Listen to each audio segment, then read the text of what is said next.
Bane, mchongo ni Simba na Yanga kushare uwanja mmoja wa KMC. Kama utakuwa ni mdau wa soka utakuwa na la kuongea katika hili. Unadhani malalamiko ya Yanga kwamba Simba wamekuja pale lengo ni kuwashusha na kuwaletea majini. Unadhani Yanga wana hoja katika hili? Kwanza wao kwenye mpira hamna majini. Hamna ushirikina? Hakuna ushirikina kwenye mpira. Lakini kuna watu walionekana wanamwaga maji viwanjani mzee, Ushirikina ule au?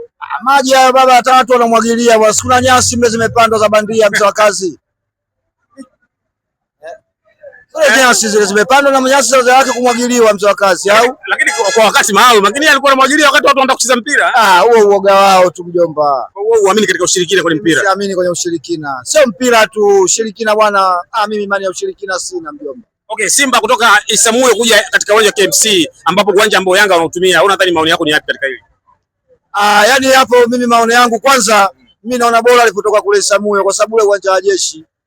Bora alipokuja huku KMC kidogo mapato aje uraiani huku. Au sio? Wanajeshi wana hela nyingi kule babu. Bora tuage zetu KMC huku tuinue. Lakini pale bato litakuwa kubwa. Simba na Yanga ni wahasimu katika uwanja mmoja. Unadhani inakuwaje? Sasa hapo ndio mpira. Na sisi tunaenda kabato, maana bila bato sisi huku hatuwezi kushangilia. Au sio? Ya mzee wa kazi. Nakubali baba. Wanakuita nani? Wala mimi naitwa Nasaboy, KS na habari au Fanya Boy. Au sio?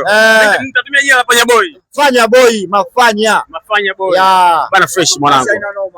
Pamoja. Yes. Bana, One Love Baba Tino jina langu. Naifanya hii katika ubora wa hali ya juu. Ukitaka kuenjoy ambacho mimi nafanya, pitia search Media One Top Media kwa YouTube. Gonga subscribe utakwenda sawa, au sio? Naifanya hii ili ikufikie wewe popote ambapo ulipo kwa mara ya michezo ndio kila kitu. Bado niko mtaani na washikaji.